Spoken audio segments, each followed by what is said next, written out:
Ravana was the demon king of Lanka, the son of sage Vishravas and the demon princess Kaikasi. He performed great penances to become the master of the three worlds. While he gained his kingdom and strength by meditating on the creator Lord Brahma, he later went on to become one of the greatest devotees of Lord Shiva. Ravana decided to get a special lingam for his mother from Lord Shiva himself. He undertook severe penance to get the lingam from Shiva. Time passed and Shiva showed no sign of appearing. Ravana decided that he must adopt more severe methods to succeed.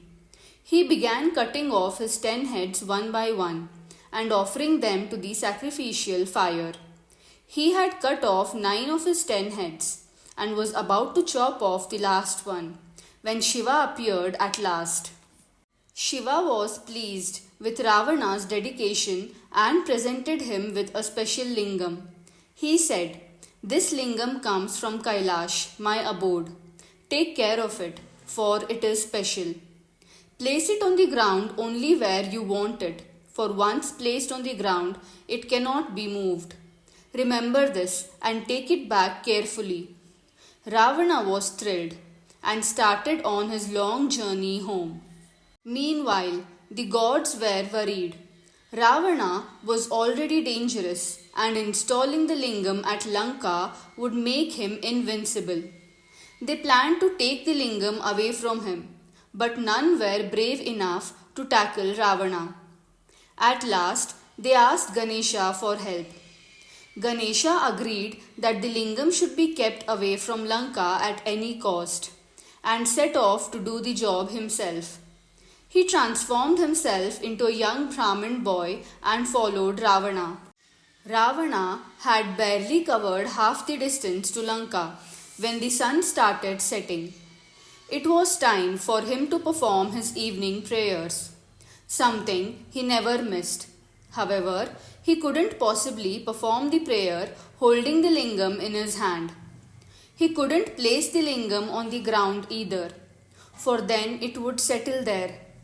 As he looked around, hoping for a solution to this problem, his eyes fell on the young Brahmin in the distance. Smiling at his good fortune, Ravana called out to the little boy, who came running.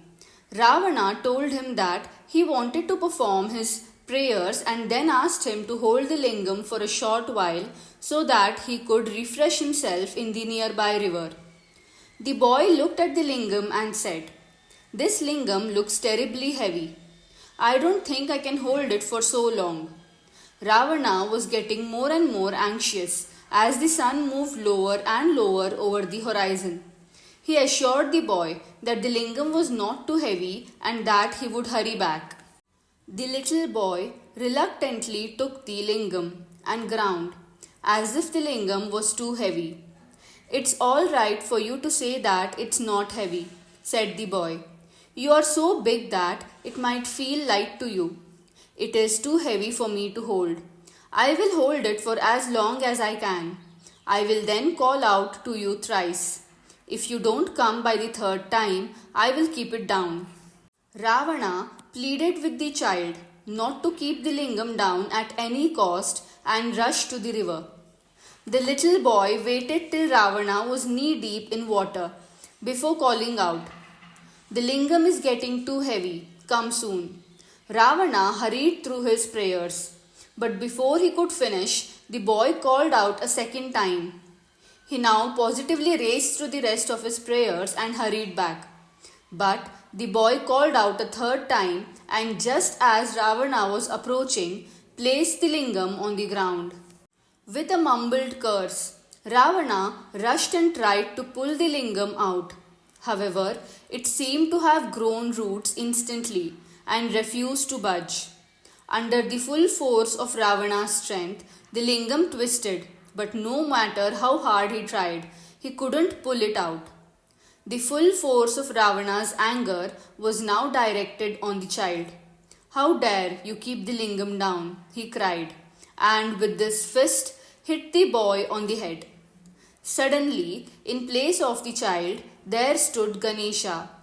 Ravana at once understood that this was all the doing of the gods and hit himself on his head with his knuckles. There are two places in India associated with this event. The first one is Gokarna. Here, the Mahabaleshwar temple on the shore of the Arabian Sea is believed to be where this event took place.